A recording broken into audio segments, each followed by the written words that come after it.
حضرت عبداللہ ابن عمر رضی اللہ تعالیٰ عنہ بیمار ہو گئے، شدید علیل تھے، طبیعت مبارک میں کمزوری آ گئی، کچھ کھانے کو دل نہیں کرتا تھا، گھر والے بار بار کہتے کچھ کھا لیجئے کچھ کھا لیجئے، نہیں کھاتے تھے۔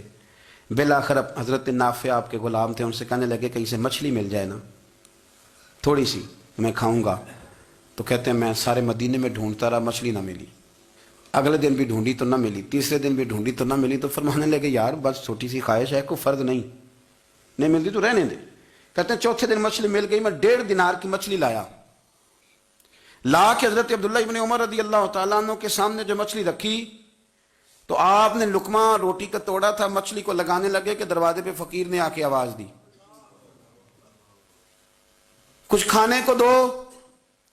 تو حضرت عبداللہ ابن عمر نے روک لیا اور ہنسے۔ کئی دفعہ دے ہم بھی دیتے ہیں پر ہمارا چہرہ دیکھنے والا ہوتا ہے، اتنے ہم غصے میں ہوتے ہیں، دے دیتے ہیں، لیکن جو چھلوٹیں ہوتی ہیں نا چہرے والی وہ گنی نہیں جاتی۔ ہنسے، فرمایا دیکھو میرا اللہ کتنا کریم ہے، وہ مجھے بچانا چاہتا ہے، اٹھا بار دیا جا کے۔ تو خادم اب حکم کا پابند تھا، وہ لیت اللہ تو کر نہیں سکتا تھا، وہ گیا اور جا کے دے آیا۔ فقیر جب سارے محلے سے آٹا اکٹھا کر لیتے ہیں تو پھر ایک جگہ جا کے بیچتے بھی ہیں۔ دے آیا، وہ 2 گلیاں آگے گزرا تو میں پیچھے دوڑا گیا، میں نے کہا سچ بتا کھانی ہے کہ بیچنی ہے؟ وہ کہنے لگا جو بھی سبب لگ جائے کر جاؤں گا، آپ نے دے جو دی ہے۔ تو کہتا ہے میں نے اسے کہا کہ یہ 1.5 دینار کی میں نے خریدی تھی، اگر تو 2 دینار کی مجھے بیچ دے تو آج کل مچھلی مدینے میں مل نہیں رہی تو میں اپنے آقا کو دے دوں گا، وہ یہی کھائیں گے، بیمار ہیں۔ تو کہنے لگا جی بسم اللہ، مجھے کیا اعتراض ہے، 2 دینار مل رہے ہیں، 1.5 کی مچھلی، اور 1.5 کی بھی کسی نے نہیں خریدنی تھی، اب تو پک گئی۔ فرماتے میں نے 2 دینار اس کو تھمائے، وہ مچھلی اس سے خریدی اور خرید کر کے میں لایا، لا کے حضرت عبداللہ ابن عمر کے سامنے دوبارہ رکھی تو فرمایا یہ کیسے آ گئی؟ میں نے کہا حضور 1.5 کی خریدی تھی اور پھر فقیر کو دے دی، اب اسی سے میں 2 دینار کی خرید کے لایا ہوں، آپ قبول فرمائیں۔ تو فرمانے لگے تم نے اچھا نہیں کیا، اب اس طرح کرو 2 دینار بھی اسے دیا اور مچھلی بھی واپس دیا۔ عرض کی حضور کیوں؟ فرمایا تم نے قرآن نہیں پڑھا؟ حضور پڑھا ہے۔ فرمایا رب فرماتا ہے لن تنالوا البر حتی تنفقوا مما تحبون، تم بھلائی کو اس وقت پہنچو گے جب اپنی پیاری چیز راہ خدا میں خرچ کرو گے۔ امام غزالی نے لکھا ہے، فرمانے لگے دیا تو وہ حضرت نافع کہتے ہیں میں دینے گیا، دے کے واپس آیا تو کچھ پریشان تھا کیونکہ مجھے بھی 4 دن ہو گئے تھے نا تلاش کرتے، تھوڑی طبیعت میں مایوسی تھی، کتنی محنت سے میں نے لایا اور آپ نے واپس کر دی۔ تو حضرت عبداللہ ابن عمر نے مجھے قریب بٹھایا، پھر مجھے تھپکی دی، فرمانے لگے پتر میں نے ویسے بھی کبھی جھوٹ نہیں بولا اور آج کل تو میں ویسے ہی بیمار ہوں، ٹائم ہی نہیں، وقت ہی نہیں، موقع ہی نہیں جھوٹ بولنے کا، میں تجھے سچ بتاؤں مجھے مچھلی کھا کے اتنا سکون نہیں ہونا تھا جتنی اللہ کے راستے میں خیرات کھا کے مجھے سکون ہوا۔ تو تجھے تو میری راحت سے غرض ہے نا کہ مجھے راحت کیسے ہوتی ہے، تو مجھے سکون ملا ہے راہ خدا میں دے، میں نفسانی خواہش پوری کر لیتا تو یہ میرا نفس کل پھر مجھ سے مچھلی مانگتا، پرسوں کہتا نہیں چھوٹے گوشت کی یخنی بھی چاہیے۔ ہم لوگ الجھ گئے ہیں، بہت بڑے قیدی ہیں اپنے آپ کے، بڑے قیدی ہیں، سارا دن اپنی خواہشات کی تکمیل میں بھاگے رہتے ہیں، بڑے بڑے سونے نوجوان، میں ان پہ تنقید نہیں کرتا، مجھے ان پہ ترس آتا ہے۔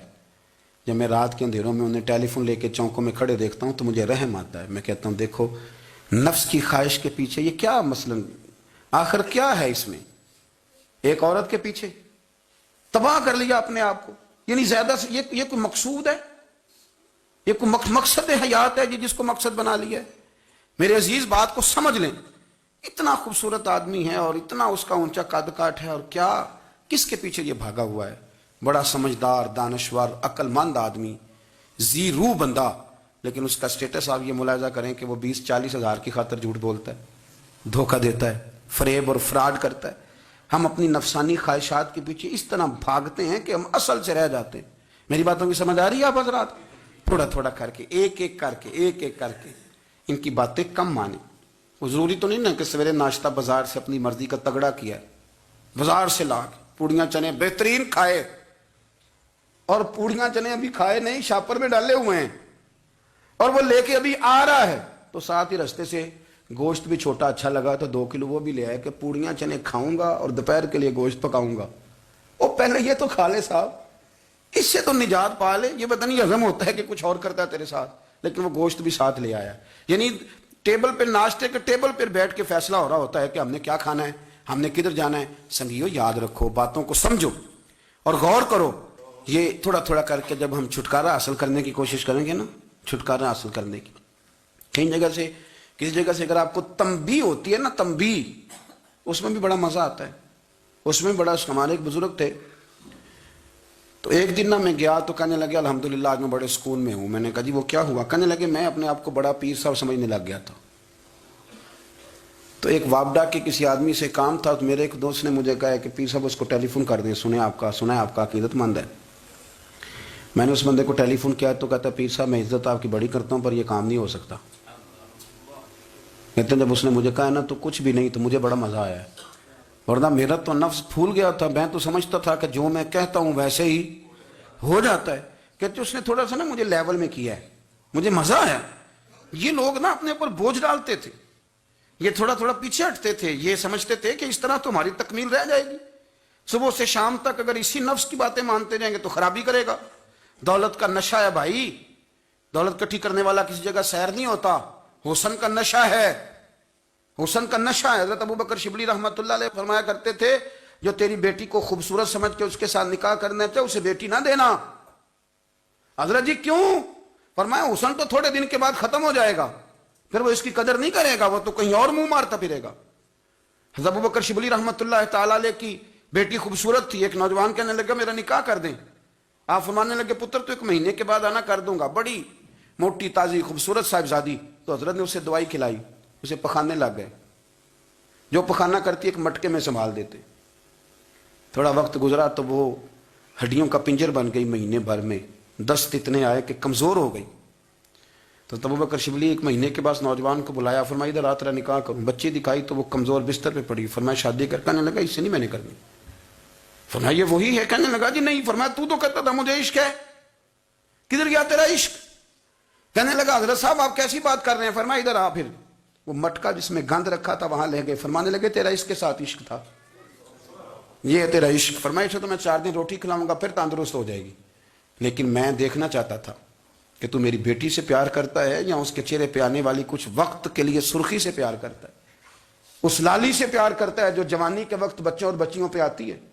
کس چیز کے دل دادا؟ یعنی کیا مطلب؟ نفس کی غلامی، سراسر غلامی.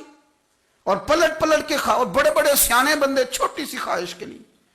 بڑا سمجھدار آدمی، بڑا سیانا بندہ. میں ایک بڑے بزرگ عالم تھے، میں ایک دفعہ ملنے گیا تو پائے پکا رہے تھے، خود پائے پکا رہے تھے. تو وہ بڑے پیار کی بات ہوتی ہے نا جی. تو تامت باندھی ہوئی اور بڑی جناب خستہ حالی اور وہ پائے پکا رہے ہیں. تو میں نے ان سے کہا حضرت جی پائے تو کسی اور نے بھی پکا لینے تھے، آپ بخاری لے کے بیٹھتے، چلو میری طرح کا کوئی بندہ آپ سے استفادہ بھی کر لیتا. اب پائے آپ لائیں گے، پھر پکائیں گے، پھر آپ کھائیں گے، تو یہ تو 24 گھنٹے آپ کسی کام میں گزر جائیں گے. تو یہ ایک چھوٹی سی خواہش کے لیے. میں کسی چیز کو حرام نہیں کہہ رہا، قرآن پاک کی جو آیت پڑھی ہے صرف اس کی تفسیر آپ کے سامنے عرض کر رہا ہوں. ہماری خواہشات ماں پالتی ہے، آپ کو نہیں پتا کتنے دکھ سہتی ہے. میں ان ماؤں کو جانتا ہوں جو بیٹے کے حصوں کی مار بھی اس کے ابے سے کھاتی ہیں، مار کھاتی ہیں. وہ ایک خاتون ہے، ایک کان سے سنتا نہیں، میرے پاس ایک دفعہ آئی، کہنے لگی 60 لگ گئی سی، کوئی دعا کر دیں یا کوئی وظیفہ پر. ڈاکٹر کہتے ہیں ٹھیک نہیں ہو سکتے. میں نے کہا باجی صحیح بتاؤ مسئلہ کیا ہے؟ کہنے نہیں کچھ بھی نہیں. مسئلہ کیا ہونا ہے؟ پتر غلط نکل آیا ہے، اس کا باپ روز مارتا ہے. میں آگے گئی ہوں تو اس نے ایک تھپڑ میرے کان پہ مار دیا، پردہ پھٹ گیا. مائیں مار کھاتی ہیں، لیکن وہ پتر جس کو بڑی محنت سے پالا ہے وہ جوان ہوتا ہے تو اماں سے کہتا ہے تجھے چھوڑ دینا ہے، پر جس لڑکی سے میرا ٹیلی فون پہ رابطہ ہے اسے نہیں میں نے چھوڑنا، وہ نہیں چھوڑ سکتی. ہر شے کچل جاتا ہے. وہ اماں کبھی لیٹ کے رات کو سوچتی ہے کہ یہ تو میری کل کمائی تھی، میں تو آج بھی اس کے حصے کے تھپڑ اپنی گالوں پہ برداشت کر رہی ہوں، تو یہ کدھر گیا؟ اردشیر نام کا بادشاہ تھا. حضرت محدث ابن الجوزی آج سے کچھ 700 سال پہلے لکھتے ہیں. اردشیر بادشاہ بڑا خوبصورت تھا، جوان تھا، بڑا عقل مند تھا. اس نے اس ترقی کی قریب کی ساری ریاستوں پہ قبضہ کر لیا. بڑا عقل مند زیرک تھا، قبضہ ہو گیا. ایک بادشاہ بڑا سخت تھا، اس کے ساتھ جب پنجہ آزمائی ہوئی تو اردشیر کہتا ہے اس پہ میرا قبضہ نہیں ہو رہا تھا، اور جب ہم نے ساری ریاستوں نے مل کے اس پر حملہ کیا تو ایک قلعے کے اندر قلعہ بند ہو گیا. اردشیر بڑا خوبصورت آدمی تھا، بڑا سمجھدار تھا. تو وہ بادشاہ قلعہ بند ہو گیا، اس نے کہا نکلنا ہی نہیں. اب وہ اندر بند ہے، یک بارگی حملہ کیا تو وہ بڑا بڑا قلعہ تھا اس میں بند ہو گیا. اس بادشاہ کی نا جس پر حملہ کیا، اس کی بیٹی اچانک ایک دن قلعے کی دیوار پہ چڑھی تو اردشیر کے حسن و جمال کو دیکھا تو عاشق ہو گئی.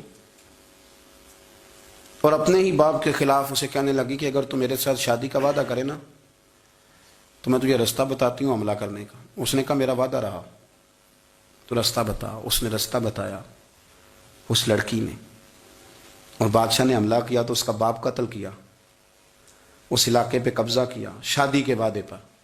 ہاں ہاں، نفسانی خواہش بندے کو اندھا کر دیتی، نہیں سمجھ آتی اس کو میں کدھر جانا ہے، اندھا کر دیتی۔